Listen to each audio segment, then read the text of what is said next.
Welcome to Write to Publish, your go-to podcast for all things writing and publishing. I'm Karen Stanley, a 14 times published author and the founder of Mabel and Stanley Publishing. Join me as I share a multitude of tips and insights drawn from my own writing and publishing journey. We'll be hearing from some inspirational authors too, who will share their writing experiences and top tips for success. Each week, we'll learn about an aspect of writing, from composition to genre and from publishing to marketing. Listen in as we learn and chat about all things writing and publishing, and let's get you on the right path. Hello and welcome to another episode of Write to Publish with me, Karen Stanley. It's great to have you all listening in again. And today, very special guest we've got the lovely Ines Zdelar, who has joined us to talk about her author journey, some of the recordings that we're doing throughout July and August of all of our authors from Mabel and Stanley Publishing, but also other authors who have chosen different routes and different paths. But without further ado, I would like to introduce you to Ines. So hi Ines, it's lovely to have you on the show. Hi, Karen. Thank you for having me. Oh, it's a pleasure. Always a pleasure. So, when did we meet, Ines? How long ago is that now? We met in September 2023 on an event called Thrive. Right. Yes, where you were actually speaking. You were one of the speakers. I was. So it's funny how the universe works. So tell us a little bit about, give us the title of your book, and tell us a little bit of what the book's about briefly. Well, my book is Teaching Baby to Sleep. The book is the ultimate guide to building good habits, sleeping habits from birth to year one. It's the book that will help moms and new parents to go and learn a little bit more about sleep. I didn't want this book to be overwhelming. I wanted them to feel like this is a guide, me guiding them step by step. And that was actually feedback. They didn't feel like they're overwhelmed before actually they have started their sleeping journey with their babies. Okay. So for a little bit of background, you've been a nanny for years and also you're a sleep coach as well, aren't you? Yes, I'm a sleep coach. I have been working in childcare for the last 25 years in all sorts of settings, from nursery to I've been swimming instructor, and then for 25 years I've been nanny and then maternity nurse.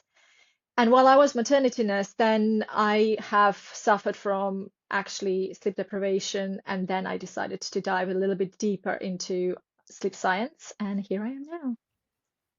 Wow. It's something we underestimate sleep, don't we? We think about the food we put in our bodies. We think about, not drinking too much alcohol and drinking water, but sometimes we kind of take sleep for granted a little bit, don't we? We just kind of assume it's going to happen. But it's a pretty vital part of being a human, isn't it?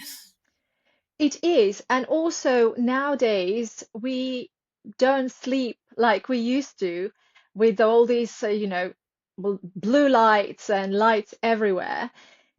In the past, we went to sleep when we didn't have electricity with the sun, right? And now this is not happening. So our bodies are adjusting, and I think the blue light doesn't let us sleep as peacefully as we would before.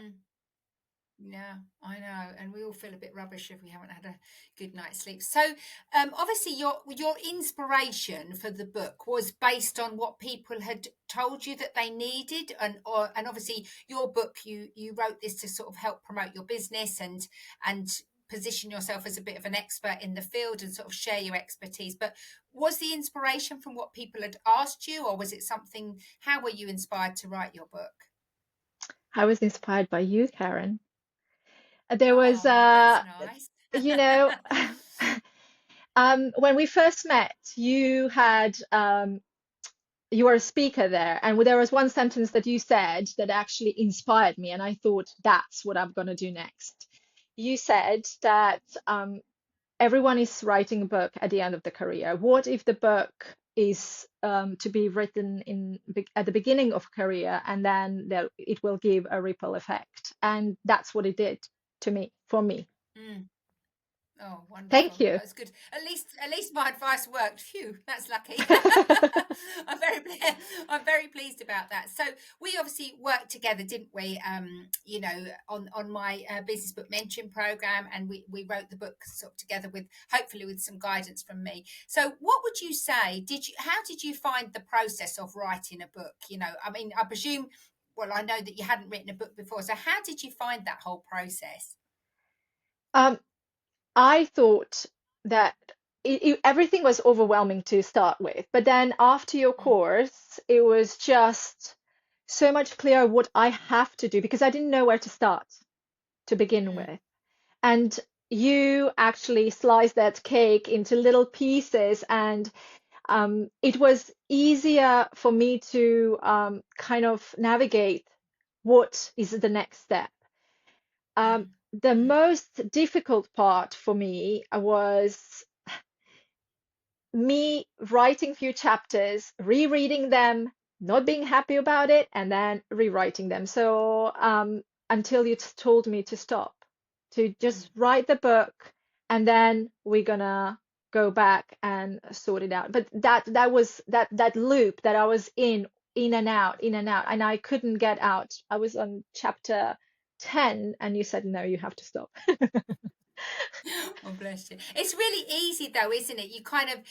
It's very difficult to let go of that perfection. And you can, like you say, you can get into this loop where you read it and then you change it and then you read it and then you change it.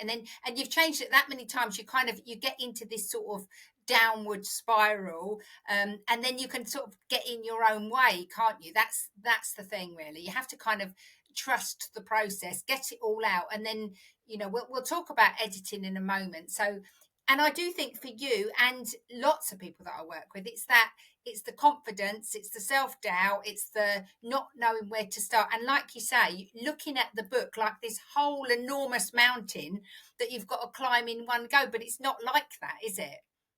No, it's not. It's just um, with you, I have learned how to actually go from one step to next step, and it's not as overwhelming.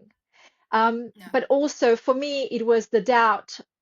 I was doubting myself because English is not my first language as well. So it was lots of things that I had to go through, but with your help and your guidance, everything went smoothly. Thank you. And do you know what I must say? I'm in awe of anyone who writes in a second language. I mean, your English is wonderful. Your written English was Thank wonderful. you. So you should definitely be proud of that. Because yeah, I'm not sure I could write in a second language. That's difficult in itself, isn't it? Because you're thinking slightly differently, and certainly language, the grammar is different in different languages. Isn't it? You've got all of that stuff to do. So you would say the most challenging part of the process yourself was A, knowing where to start, and B, not getting caught up in yourself. Would you say that's true? Yes, exactly. That's Yeah, that's what I would yeah, say. yeah. Okay. So now, Ines, let's talk about the editing.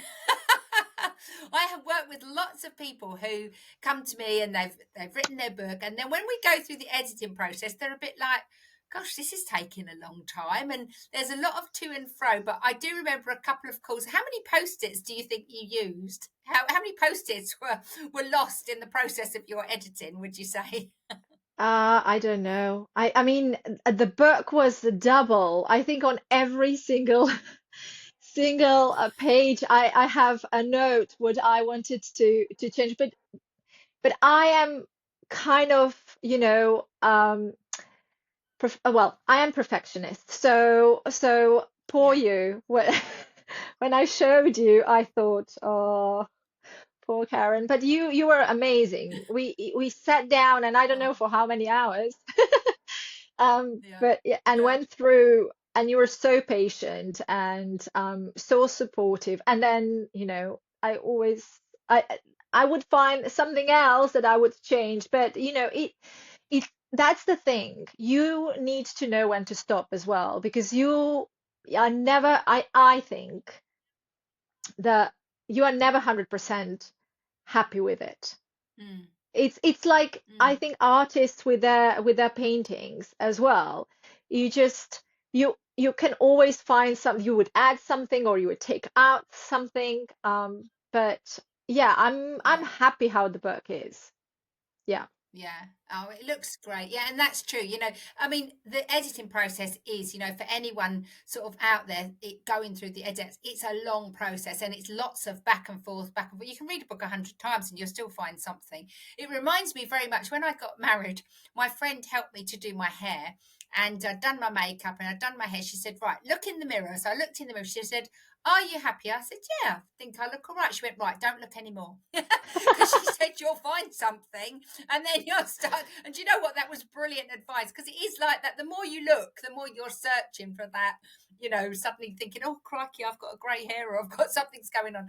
So it's a similar kind of process, isn't it? The more you look, the more you're going to find. So you do have Yes. to, you want it to be polished. You cannot release a book that hasn't been edited. I wouldn't recommend that anybody does that. But there does come a time when it's as good as it's going to be, and then you do have to step back and leave it be, don't you really? Yes, you do. You do have to do that. And Yeah. I wouldn't even know how to do it, but I had you and you said, I think we are done now. Yeah, yeah. Rapping your knuckles, right? Put the book down.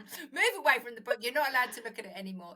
And I mean, you had such a lovely launch. Ines had her launch in a cot shop in a posh part of London, and it was really beautiful. And she had lovely little cakes with the book cover on, and all of that was lovely. So, obviously, you wrote that book in order to try and funnel people into your world, and a business book is a great part of your marketing funnel, can be.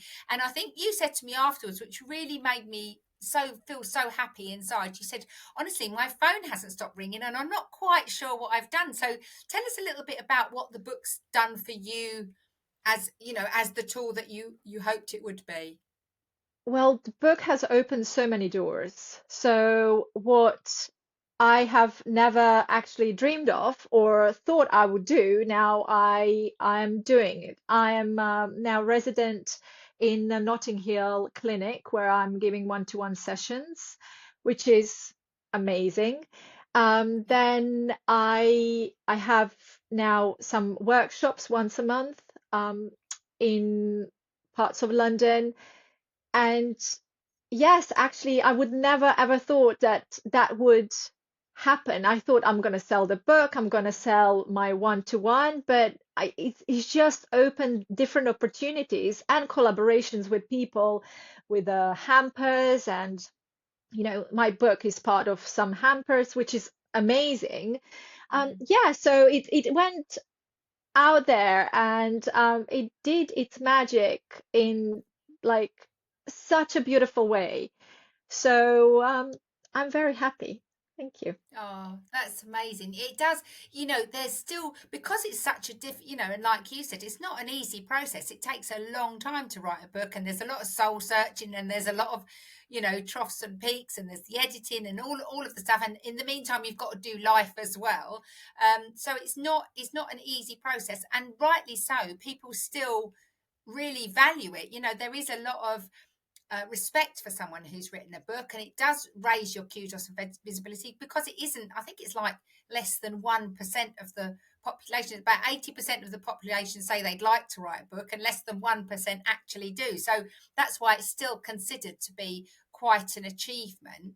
And it's lovely to hear that it's, because when I work with people writing business books, I always say to them, well, what do you want this book to do? You're not writing it just for the fun of it. You want it to have an impact. So I think it's wonderful that you have found that impact. I mean, what do you have plans for any more books, or do you think, oh my God, I'd never do that again, never again? Or what would you like? What do you think the future is for you with your book and your business, obviously, as well?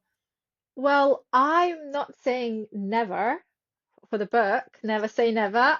But I would maybe like to write Yeah. children's stories about sleep to actually educate them through Wow. characters about sleep one day. Um, because I think it's Well, such a lovely way for children to actually be educated when they can decide when to go to bed and to stay up late. I think that would be a very um, nice part of the business as well.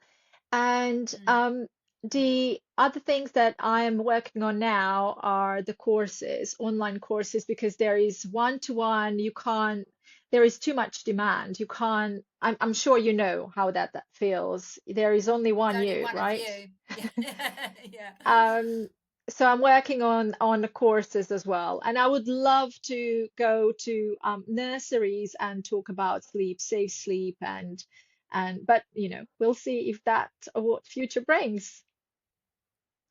Well, I'm sure if anyone can do it, you can. And the book, again, the book is a great springboard for all of that, isn't it? It's good for speaking, it's good for consultancy, it's good for the courses. And I love the idea of the children's books about sleep. I was a teacher, as you know, for a very long time, and I don't think there are many books about sleep for children. There's loads about healthy eating and there's loads about exercise, but I don't actually remember reading one about There sleep. there are It's not, few out there, but I think I yeah, think I think it's time for us to start educate children from early age. So yeah, and parents as well from pregnancy, basically yeah. how to teach babies to sleep, because sleep changes everything. Everything is better after you had the good night's sleep. Do you know, when I was teaching, there were some children whose lives were a bit chaotic or families were going through difficult times, and you knew that they hadn't had a good night's sleep or they'd been up till all hours and they were always late, and they really did their academic achievement suffered, their health suffered. I mean, I saw it all the time. Yeah, it's, and also I kind of think as a parent, you want your baby to go to sleep because as much as you love them, you need a break in the evening, don't you? You've kind of everyone needs a bit of space, so I think it's a valuable. So it's been lovely chatting to you today, and it's been before we go, what would be your top tip for someone thinking about writing a book? Whether for their business or in general, what would you say would be your top tip for that? My top tip would be go to Karen. She will give you this amazing knowledge. She has so much knowledge, and she will put it all nicely into steps so you don't feel overwhelmed. And if you feel stuck, just continue with the book, because as I said, I think I have wrote like 3 books altogether. Just rewriting and rethinking and um, but to start writing a book, you need someone who will guide you and who will give you view on what is in front of you, because you don't know where to go and where to start, basically. And Mm, you have done mm, it so beautifully into this amazing 12 weeks course. So you don't feel overwhelmed. You no. feel, okay, this week I'm working on that. Next week I'm going to work on something else. And for me, that was so valuable. And thank you so much. I can't thank you enough. Oh, that's really kind. And yeah, I think just like with anything, sometimes you just need a bit of accountability and a bit of guidance, and that can, really help because it's not an easy journey. So, but your book is amazing. Well done Thank for you. persevering. It looks beautiful, and Thank you. I feel so chuffed for you that it's opened the doors that it should have opened, and it's had the impact that I would have always wanted for you. So well done on your achievement. It's a wonderful book, and you were a joy to work with, despite all of your post-its. I actually quite liked your post-its. It kept me busy, Ines. It kept me busy, and You. it's part of the process. It's part of you have to do that bit in order to make it great. So thank you so much for joining Thank us today. you. That's been Ines Zdelar, Teaching Baby to Sleep, is available on Amazon. And for any new mums out there, especially if you are wanting a good night's sleep, then Ines has got some fantastic tips and tricks and routines in that book that will really help you all feel rested and super fresh and ready to tackle the world. So thank you for joining us. I've been Karen Stanley. If you have any questions about writing or publishing, please do get in contact, karen@mabelandstanleypublishing.com. I'm always happy to help. I'm always really pleased to hear from you and hear about your journeys. So thank you for joining us, and let's get you on the right path.